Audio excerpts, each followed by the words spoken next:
Welcome back to the Podcasting Problem Solver. I'm Leah Bryant, your go-to podcast growth strategist, and I'm here to help you stop treating your podcast like a hobby and start using it as the strategic lead gen tool it should be.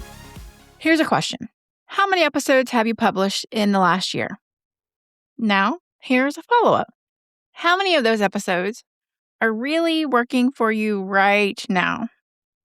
Well, most podcasters are stuck on this hamster wheel, thinking they need to keep pumping out new content to keep growing. And yes, consistency does matter. Obviously, I've talked about this before. But what if I told you that sustainable growth comes from making what you've already created easier to find over time? That's what we're talking about today. How to build visibility that multiplies, how your back catalog can become your best marketing team, and why the pressure to constantly produce might be keeping you from the momentum you actually want. So let's talk about what this really feels like. You're publishing every week, maybe every other week. You're batching, you're planning, you're showing up.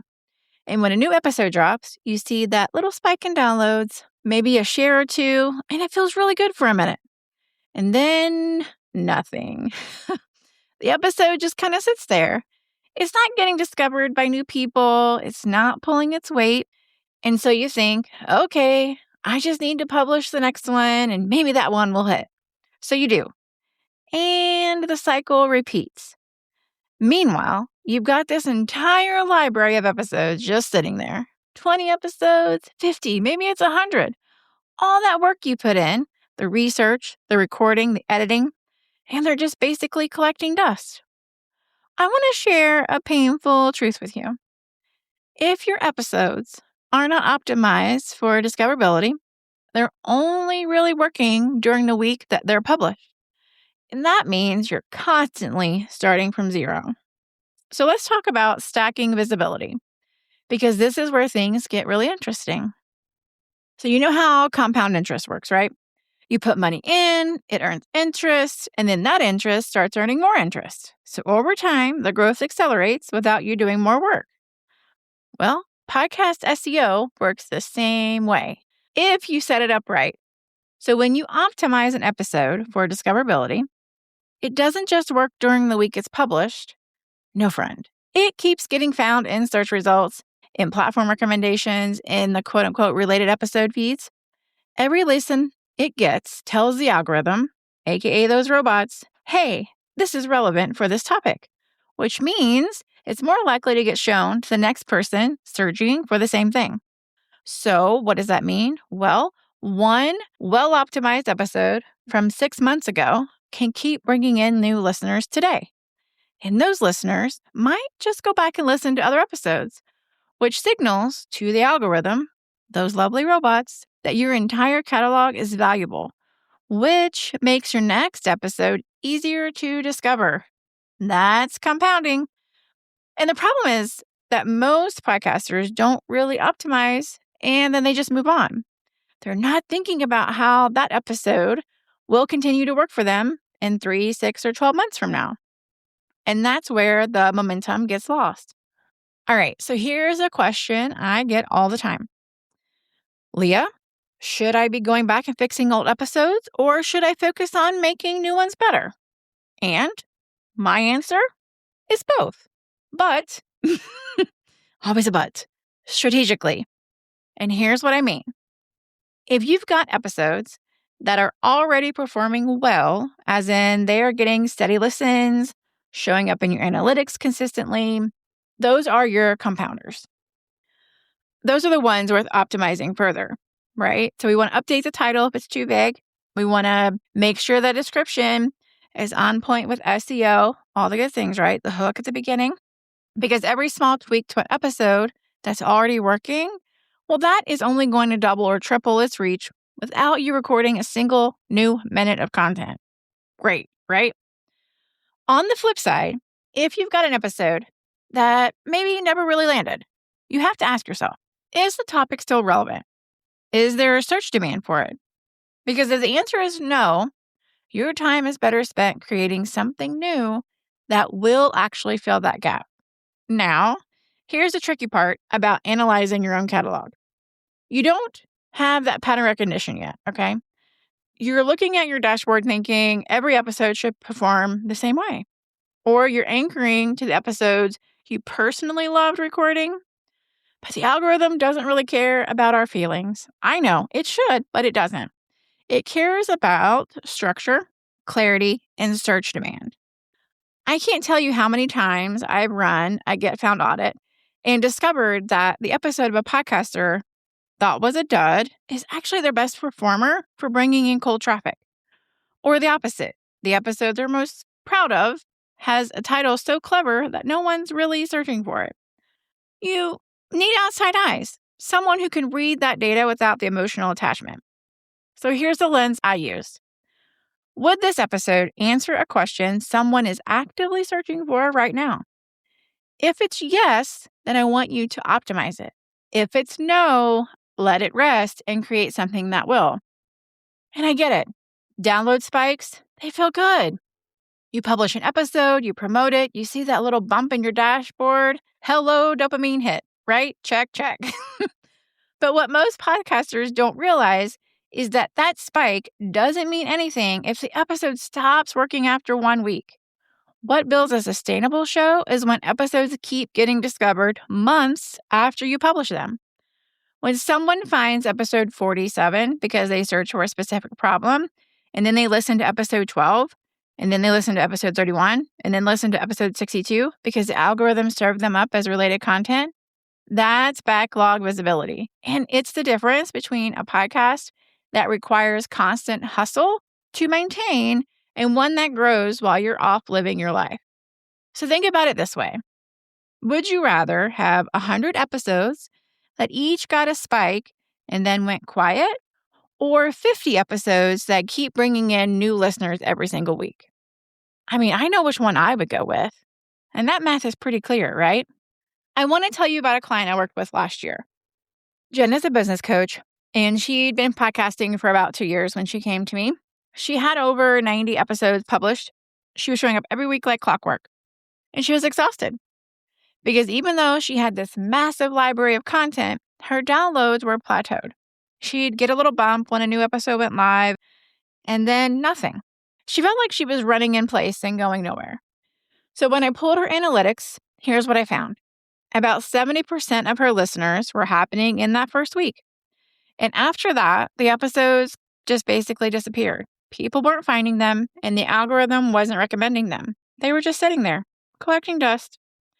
So I didn't want her to create more content. Instead, I went back and I optimized her top 20 episodes, the ones that had performed the best during the weeks that they went live. We clarified her titles, rewrote those descriptions to match what people were actually searching for, and made sure that the structure communicated relevance to the platforms. And within 60 days, those 20 episodes were accounting for more than half of her total monthly downloads. Episodes she'd published 8, 10, 12 months earlier were suddenly getting discovered by new listeners every single day. Here's the thing that I want to share. Jenna stopped feeling like she had to publish every single week to keep the momentum because her catalog was finally doing the work for her.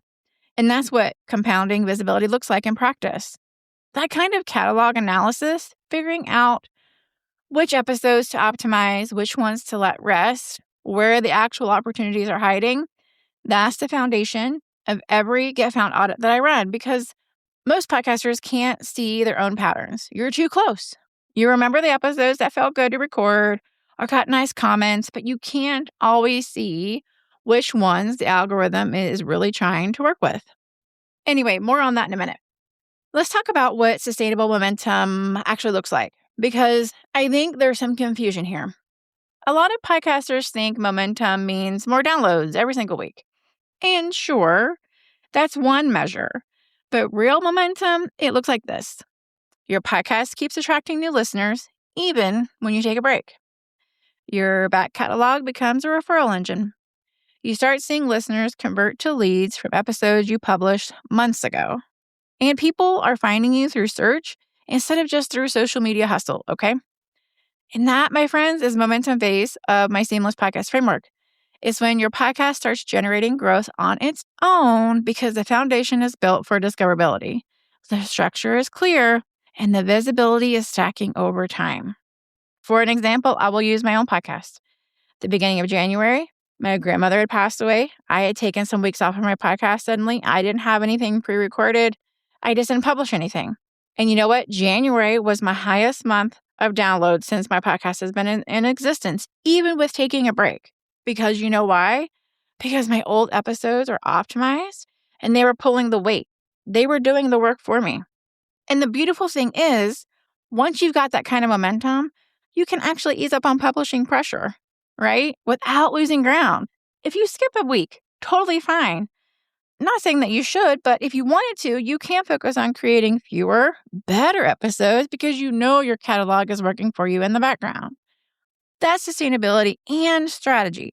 And that's what makes podcasting worth the effort. So let's bring this back to the seamless podcast framework for a second. We're really talking about two phases here, attraction and momentum. So attraction is about making sure your episodes are discoverable, that the algorithm, those lovely robots, can understand what you're about and who you're for. That's the visibility piece where optimization happens. Now, momentum is what happens when that visibility compounds, right? When your catalog starts working together to pull in new listeners, build that authority, and create consistent growth without the constant hustle. So most podcasters are stuck in execution mode. They're just cranking out content all the time, right? Without building the attraction layer underneath. And that's why they never get momentum. But when you optimize strategically, when you think about your podcast as a library that grows in value over time instead of a constant treadmill, that's when everything shifts. And if you're listening to this and thinking, okay, I have no idea if my back catalog is working for me or just sitting there collecting dust, well, that's exactly what I do. And that's exactly what I help you figure out. When I run a Get Found audit, here's what you get. First, I review your entire podcast SEO hierarchy. That's your show level metadata and how it connects to your episode level optimization. Because if your foundation is not clear, even great episodes will not be discovered the way they should. Then I go through your episode metadata one by one, titles, descriptions, all the stuff that the algorithm actually reads to decide who to show your podcast to. What I do is I go through and I show you exactly which episodes are sending those signals and which ones are basically invisible. From there, we'll pull your analytics and I'll show you which episodes are compounding, right? Stacking all those wins, and which ones are kind of flatlined after that published week. And you'll see exactly where visibility is working and where it's missing. And then you get a prioritized action plan specifically for you. I'm talking episode by episode recommendations, up to 10. I will give you titles to update with the descriptions. And then I'll also give you episodes to promote and the ones to kind of let rest and maybe record something new.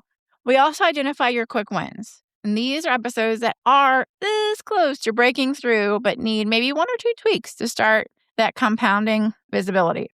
I'll show you the gaps in your catalog, the topics people are actively searching for that maybe you haven't covered yet. So your next episodes can fill that real demand instead of just adding to the pile, right, and collecting dust. Because you've already done the work to create episodes. The question is whether they're set up to keep working for you between busy seasons, between life happening, between launches. If you want your podcast to grow without constant pressure to produce, visibility has to compound. And that's exactly the lens I use inside the Get Found audit. You can book yours at leahbryantco.com/getfound. I'll drop the link in the description below. And don't forget to use the code podcast for a special thank you. All right, so here's what I want you to walk away with today. Sustainable podcast growth comes from making what you've already created easier to find over time.